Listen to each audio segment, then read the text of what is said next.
अस्सलाम वालेकुम and welcome back to the science Kila. आज के इस ब्रीफ लेक्चर में हम लोग हाइपरटेंशन रेगुलेशन को कंटिन्यू करते हैं। इससे पहले वाले लेक्चर में हम लोगों ने जो है हाइपरटेंशन रेगुलेशन को स्टार्ट किया था।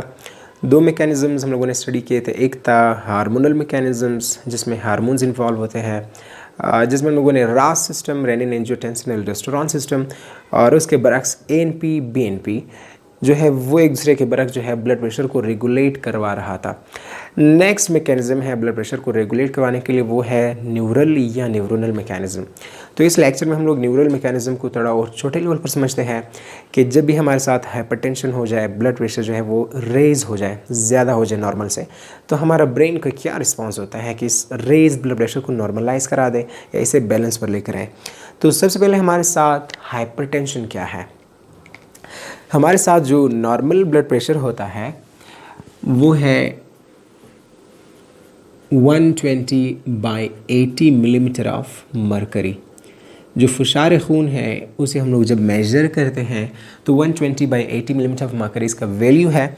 120 हमारे साथ सिस्टोलिक ब्लड प्रेशर है और 80 जो है डायस्टोलिक ब्लड प्रेशर है।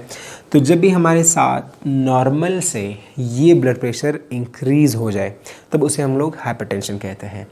प्रिसाइजली और मखसूस करके हम लोग कहते हैं कि जब भी हमारे साथ जो ब्लड प्रेशर है वो इंक्रीज़ हो जाए या इक्वल हो जाए 140/90 मिलीमीटर ऑफ मरकरी। अब आप देख सकते हैं ब्लड प्रेशर ज़्यादा हो चुका है, तो इस इंक्रीज्ड ब्लड प्रेशर को हम लोग नाम देते हैं HTN, हाइपरटेंशन। ओके, अब ब्लड प्रेशर हमारे साथ क्या है। ब्लड प्रेशर जो है इक्वल होता है cardiac output times total peripheral resistance. Total peripheral resistance क्या है। ब्लड वेसल्स में जो ब्लड फ्लो कर रहा होता है उसके ख़िलाफ़ जो रेजिस्टेंस होता है, जो मुज़ाहमत होता है, उसे हम लोग टोटल पेरिफेरल रेजिस्टेंस कहते हैं। तो टोटल पेरिफेरल रेजिस्टेंस जो है दो फैक्टर्स पर डिपेंड करता है, या तो ब्लड वेसल्स की जो है डायलेशन के ऊपर या कंस्ट्रिक्शन के ऊपर।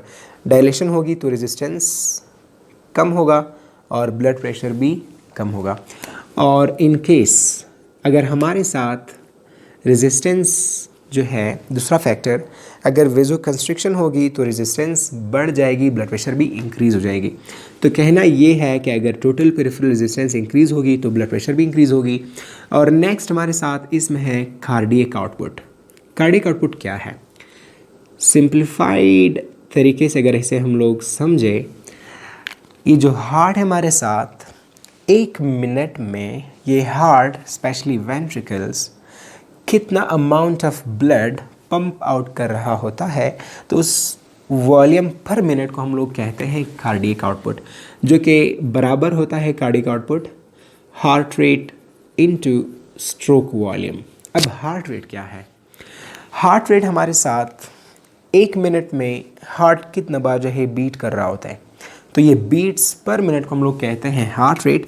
नॉर्मली एक मिनट में हार्ट जो है 60 से लेकर 100 बार तक बीट कर रहा होता है। तो ये 60 to 100 बीट्स पर मिनट ये हमारे साथ नॉर्मल हार्ट रेट है।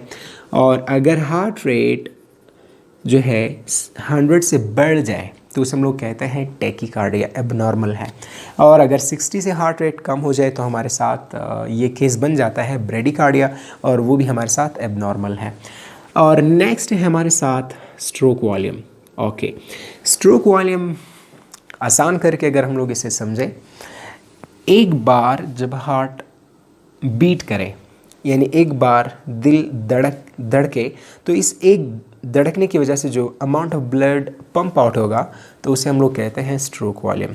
अगेन, बीट के साथ जो वॉल्यूम ऑफ ब्लड जो है पंप आउट हो रहा है तो उसे हम लोग कहते हैं स्ट्रोक वॉल्यूम।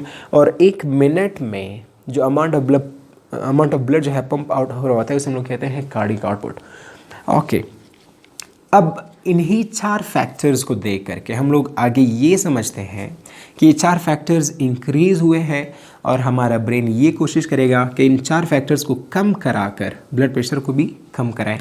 यानी कि अगर स्ट्रोक वॉल्यूम इंक्रीज़ होती है तो कार्डियक आउटपुट बढ़ेगी, कार्डियक आउटपुट के बढ़ने की वजह से ब्लड प्रेशर भी इंक्रीज़ हो सकती है, क्योंकि ये डायरेक्टली प्रोपोर्शनल है।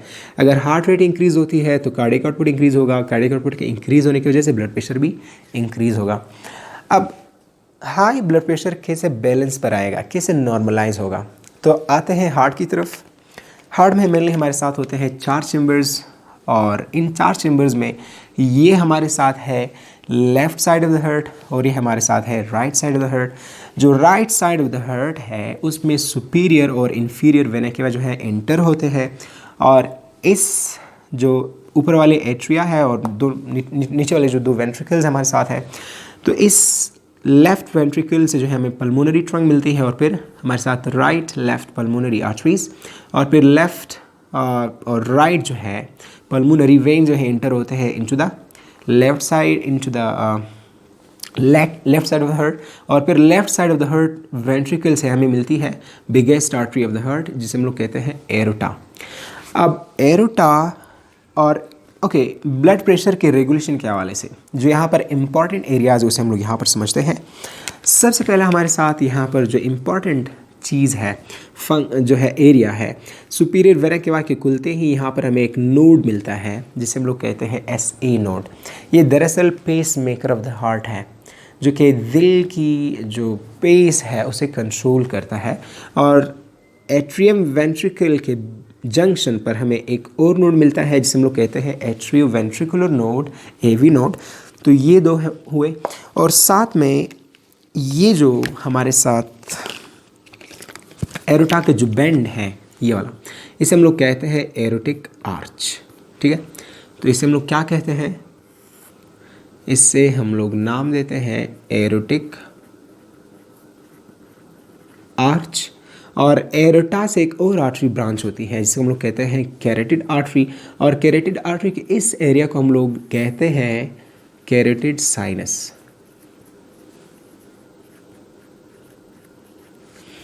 ओके, अब आते हैं हार्ट की तरफ, और फिर हार्ट में जो हमारे साथ जो मिडल लेयर है ये हमारे साथ इनर लेयर है, एंडोकार्डियम, पेरिकार्डियम, और जो मिडल लेयर है इसे हम लोग कहते हैं मायोकार्डियम।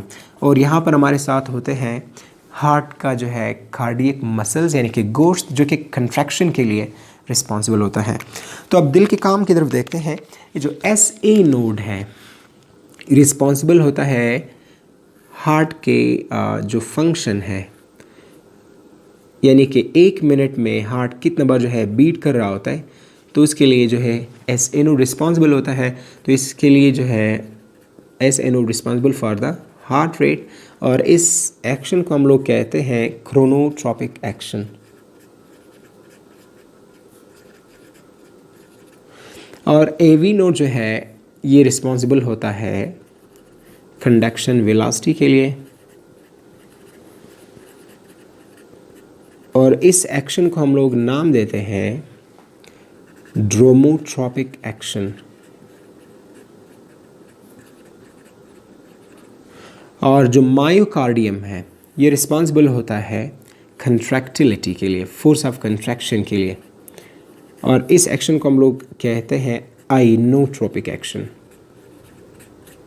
तो ये सारे वो 3 ट्रॉपिक एक्शंस हैं जो कि किसे जो है अफेक्ट कर रहे होते हैं, कार्डियक आउटपुट को। ठीक है, यानी कि ये एक्शंस हमारे साथ पॉजिटिव भी हो सकते हैं।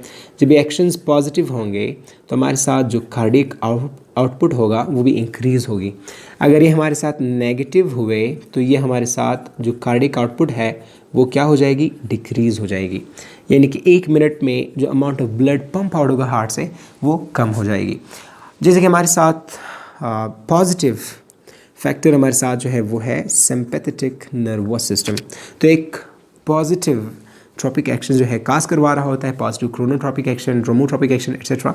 और इसी तरह जो पैरासिम्पैथेटिक नर्वस सिस्टम है वो नेगेटिव ट्रॉपिक एक्शंस काज करवा रहे होते हैं। ठीक है, जिसकी वजह से कार्डियक आउटपुट कम होगा और सिम्पैथेटिक नर्वस सिस्टम की वजह से कार्डियक आउटपुट ज़्यादा होगा। जब cardiac output sympathetic nervous system की वजह से ज़्यादा होगा तो ब्लड प्रेशर भी ज़्यादा होगा, और इसकी वजह से ब्लड प्रेशर, कार्डियक आउटपुट कम होगा तो ब्लड प्रेशर भी कम होगा। ओके, अब आते हैं तो इसके लिए हम लोग जो ट्रॉपिक एक्शंस हैं हम लोग कहते हैं इसके लिए जो है एजेंट्स जो होते हैं जो इसके खास करवा रहा होता है उसे हम लोग positive chronotropic agent, positive dromotropic agent etcetera वगैरह नाम देते हैं। अब हमारे साथ जो ये 2 इम्पॉर्टेंट एरियाज़ हैं, carotid sinus and aortic arch, यहाँ पर होते हैं हमारे साथ स्ट्रेच रिसेप्टर्स। बड़े ही इम्पॉर्टेंट रिसेप्टर्स हैं जिसे हम लोग कहते हैं बारो रिसेप्टर्स, और ये बारो रिसेप्टर्स जो है प्रेशर सेंसिटिव रिसेप्टर्स हैं। हुआ ये है कि हमारे साथ ब्लड प्रेशर जो है वो नॉर्मल से ज़्यादा हुआ है, हाइपरटेंशन है, तो इस हाई ब्लड प्रेशर को बारोरिसेप्टर सिग्नल करेगा, जो है वो सेंस करेगा। तो इस सिग्नल को जो है ये फिर फॉरवर्ड करेगा टूवर्ड्स ब्रेन, और ब्रेन का जो पिछला हिस्सा है हाइंड ब्रेन, उसका जो हिस्सा है हमारे साथ मेड्यूला, तो वहाँ ये सिग्नल आ पहुँचेगा, और मेड्यूला ये सिग्नल फॉरवर्ड करेगा एक न्यूक्लियस की तरफ जिसका नाम है NTS, न्यूक्लियस ऑफ ट्रैक्टस सोलिटेरियस। अब ये जो NTS है, कहानी फुल ये है, ब्लड प्रेशर ज़्यादा हो चुका है और इन दोनों एरियाज़ ने जो है सेंस किया बारोरिसेप्टर्स के ज़रिए और सिग्नल पहुंचा है NTS की तरफ। अब NTS ये कोशिश करेगा, ओवरऑल ये इफ़ेक्ट करेगा कि ब्लड प्रेशर को कम कराएं। अब ये ब्लड प्रेशर कैसे कम होगा, वो इन 3 एरियाज़ को कंट्रोल करने के बाद, एक हमारे साथ कार्डियक एक्सेलरेटरी एरिया, नेक्स्ट हमारे साथ कार्डियक इनहिबिटरी एरिया, और एक और एरिया का नाम है हमारे साथ वेजोमोटर एरिया। ओके, सबसे पहले इनके नाम को समझते हैं तो इसको काम को समझने में हमें आसानी होगी। जो वेजोमोटर एरिया है, सबसे पहले इसे समझते हैं। वो एरिया जो ब्लड वेसल्स को कंट्रोल करेगा, कैसे? या तो ब्लड वेसल्स को डायलेट करवाएगा या कंस्ट्रिक्ट करवाएगा। तो इस वेजोमोटर एरिया में हमें मज़ीद जो है 2 एरियाज़ मिलते हैं, एक है C1 एरिया और नेक्स्ट है हमारे साथ A1 एरिया। जो C1 एरिया है इसकी वजह से कंस्ट्रिक्शन होगी, और जब कंस्ट्रिक्शन होगी तो उसकी वजह से रेजिस्टेंस इंक्रीज़ हो जाएगी। जब resistance, total peripheral resistance increase होगी तो ब्लड प्रेशर भी इंक्रीज़ होगी। तो हम लोग इसे कभी नहीं चाहते हैं। और A1 एरिया जो है ये रिस्पॉन्सिबल है डायलेशन के लिए। जब डायलेशन होगी तो resistance, total peripheral resistance decrease हो जाएगी, और रेजिस्टेंस की डिक्रीज़ होने की वजह से डायरेक्टली प्रोपोर्शनल था, तो ब्लड प्रेशर भी डिक्रीज़ हो जाएगी। अब आप ख़ुद ही बताएं कि इन 2 एरियाज़ में से जो वो वेजोमोटर एरिया में जो 2 एरियाज़ हैं, हम लोग चाहते हैं कि ब्लड प्रेशर इंक्रीज़ हुआ है, तो हम लोग किस एरिया को एक्टिवेट कराएंगे? तो वो है हमारे साथ A1 एरिया जो कि डायलेशन काज करवा रहे हैं। तो इस एरिया को हम लोग क्या करेंगे? स्टिमुलेट करवाएंगे, पॉजिटिव। तो इसकी स्टिमुलेशन की वजह से हमें ब्लड प्रेशर कम मिलेगी, तो ब्लड प्रेशर क्या हो जाएगी? डिक्रीज़ हो जाएगी। और ये जो C1 एरिया है जो कंस्ट्रिक्शन काज करवा रहे हैं, तो इस एरिया को हम लोग क्या करेंगे? इनहिबिट करेंगे। तो इस इनहिबिशन की वजह से कंस्ट्रिक्शन नहीं होगा, रेजिस्टेंस इंक्रीज़ नहीं होगा, ब्लड प्रेशर इंक्रीज़ नहीं होगा बल्कि डिक्रीज़ हो जाएगी। तो इस एरिया को हम लोगों ने क्या किया? इनहिबिट किया। ओके, अब नेक्स्ट एरिया की तरफ आते हैं, वो है हमारे साथ कार्डियक एक्सेलरेटरी एरिया।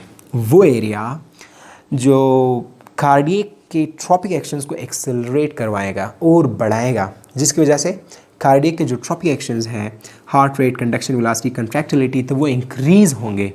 ठीक है, तो इसकी वजह से क्या होगा? ये कार्डियक एक्सेलरेटरी एरिया असल में सिंपैथेटिक नर्वस सिस्टम का हिस्सा है। तो इसकी वजह से क्या होगा? हमें मिलेंगे एपिनेफ्रिन एंड नॉरएपिनेफ्रिन, और इस एपिनेफ्रिन नॉरएपिनेफ्रिन का जो है ये बाइंड होगा किसके साथ? बीटा-1 रिसेप्टर्स के साथ। जब इसके साथ बाइंड होगा तो ये ट्रॉपिक एक्शंस पॉजिटिव एक्शंस होंगे। पॉजिटिव एक्शंस की वजह से हमें क्या मिलेगा? कार्डियक आउटपुट इंक्रीज़ होगा। जब कार्डियक आउटपुट इंक्रीज़ होगा तो उसकी वजह से ब्लड प्रेशर भी इंक्रीज़ होगा। सिंपल। तो इसीलिए हम लोग इसे कहते हैं कार्डियक एक्सेलरेटरी एरिया। अब ये बीटा-1 पर जब काम कर रहा होगा एपिनेफ्रिन नॉरएपिनेफ्रिन, ये बीटा-1 है कहाँ? सिंपल, ये बीटा-1 रिसेप्टर्स हमारे साथ होते हैं SA नोड पर, AV नोड पर और मायोकार्डियम पर। तो जब एपिनेफ्रिन नॉरएपिनेफ्रिन जो कार्डियक एक्सेलरेटरी एरिया से ये जो है रिलीज़ हुए हैं, तो बीटा-1 रिसेप्टर के साथ बाइंड होगा जो कि स्टिमुलेटरी रिसेप्टर है, उसके साथ उसकी वजह से पॉजिटिव क्रोनोड्रोमो आइनोट्रोपिक एक्शंस होंगे, कार्डियक आउटपुट ज़्यादा होगा, ब्लड प्रेशर भी ज़्यादा होगा। अब आम सेंस की बात है, कॉमन सेंस की बात है, जो कार्डियक एक्सेलरेटरी एरिया है, ब्लड प्रेशर चूँकि ज़्यादा हो चुका है, इसे हम लोग कम करना चाहते हैं और इंक्रीज़ नहीं करना चाहते, तो इसीलिए इस एरिया को हम लोग क्या करेंगे? इनहिबिट करेंगे। ठीक है, ये एरिया क्या हो जाएगी? इनहिबिट हो जाएगी। तो ये जब इनहिबिट होगा तो ये रिलीज़ नहीं होगा, बीटा 1 स्टिमुलेट नहीं होंगे, पॉजिटिव एक्शंस अचीव नहीं होंगे, कार्डिक आउटपुट इंक्रीज़ नहीं होगा, ब्लड प्रेशर भी इंक्रीज़ नहीं होगा बल्कि ब्लड प्रेशर डिक्रीज़ हो जाएगी। यहाँ पर भी ये ब्लड प्रेशर इंक्रीज़ नहीं होगी बल्कि डिक्रीज़ हो जाएगी। नेक्स्ट एरिया हमारे साथ है कार्डियक इनहिबिटरी एरिया, वो एरिया जो ब्लड प्रेशर को डिक्रीज़ करवाएगा by cardiac inhibition. Cardiac inhibitory area नाम से ज़ाहिर है जो कार्डियक के जो ट्रॉपिक एक्शंस हैं उसे डिक्रीज़ करवाएगा, इनहिबिट करवाएगा। कैसे? कार्डियक इनहिबिटरी एरिया असल में हमारे साथ जो है ये पार्ट है किस चीज़ का, ये हमारे साथ हिस्सा है पैरासिम्पैथेटिक नर्वस सिस्टम का। इससे रिलीज़ होगा एसिटाइलकोलिन और ये एसिटाइलकोलिन बाइंड होता है दरअसल खोलिनर्जिक रिसेप्टर के साथ, जो कि हमारे साथ हार्ट के केस में है M2 रिसेप्टर, और M2 जो है इनहिबिशन काज करवाएगा जिसकी वजह से नेगेटिव एक्शंस हमें अचीव होंगे। जब नेगेटिव एक्शंस अचीव होंगे तो उसकी वजह से कार्डियक आउटपुट डिक्रीज़ होगा और जिसकी वजह से ब्लड प्रेशर भी डिक्रीज़ हो जाएगी। ओके, अब आप ही बताएं कि हम लोग ब्लड प्रेशर इंक्रीज़ था, इसे हम लोग डिक्रीज़ करना चाहते हैं तो इस एरिया को हम लोग क्या करेंगे, स्टिमुलेट करेंगे। तो कार्डियक इनहिबिटरी एरिया को हम लोग क्या करेंगे, इसे हम लोग स्टिमुलेट करेंगे। पॉजिटिव साइन है यहाँ पर। जब ये स्टिमुलेट होगा एसिटाइलकोलिन रिलीज़ होगा, M2 पर बाइंड होगा और ये M2 रिसेप्टर्स कहाँ पर है, उसी SA नोड पर भी है, ठीक है, और AV नोड पर भी हमारे साथ क्या है, M2 रिसेप्टर मौजूद है सिवाय मायोकार्डियम का। तो याद रखना जो कार्डियक इनहिबिटरी एरिया है वो सिर्फ इनर्वेट कर रहा होता है SA नोड के ऊपर M2 रिसेप्टर के साथ बाइंड होकर और AV नोड के साथ। ओके, अब सिंपली इन एरियाज़ को तो हम लोग समझ चुके हैं, इसे भी हम लोग समझ चुके हैं। सिर्फ ये इस M2 का जो एक्शन है इसे हम लोग समझते हैं कि ये किस तरह जो है negative chrono and negative dromotropic actions achieve करवाएगा जिसकी वजह से ब्लड प्रेशर डिक्रीज़ होगा। तो इस M2 रिसेप्टर को हम लोग यहाँ पर समझते हैं। ओके, हम लोगों ने SA नोड या AV नोड का जो ऑटोमेटिक सेल्स हैं, जो हमारे पास नूडल सेल्स हैं, जो pacemakers of the heart है, जिसकी वजह से इलेक्ट्रिकल सिग्नल जनरेट होंगे और जो इलेक्ट्रिकल सिग्नल जनरेट होंगे उसकी वजह से ये सिग्नल जो है यहाँ हार्ट मसल्स की तरफ पहुँचेंगे जिसकी वजह से ये कंट्रैक्शन शो करेगा और फिर कार्डियक आउटपुट जो है वो ये इंक्रीज़ या डिक्रीज़ होगा। अब SA नोड AV नोड का जो सेल है इसे हम लोगों ने यहाँ पर बड़ा करके दिखाया है और इस SA नोड AV नोड पर हम लोग समझना चाहते हैं M2 रिसेप्टर को। M2 रिसेप्टर दरअसल हमारे साथ है, मैंने वहाँ पर जो है ब्राउन से ज़ाहिर किया है।